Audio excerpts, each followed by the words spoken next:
ఖచ్చితంగా. ఇక్కడొక చిన్న కథ ఉంది. కథ సింహం మరియు ఎలుక. అనగనగా ఒక అడవిలో ఒక సింహం ఉండేది.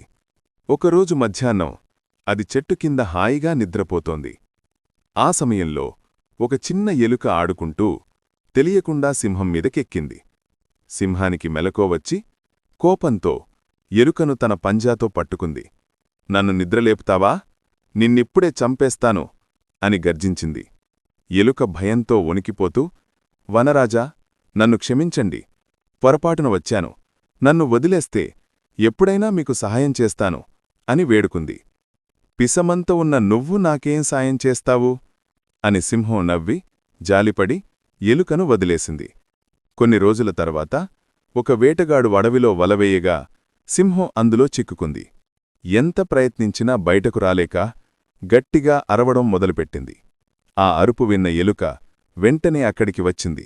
తన పదునైన పళ్లతో వలను కొరికి సింహాన్ని విడిపించింది.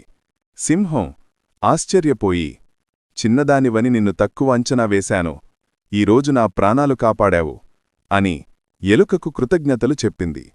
అప్పట్నుంచి అవి రెండూ మంచి స్నేహితులుగా మారాయి. నీతి: ఎవరినీ తక్కువ అంచనా వెయ్యకూడదు.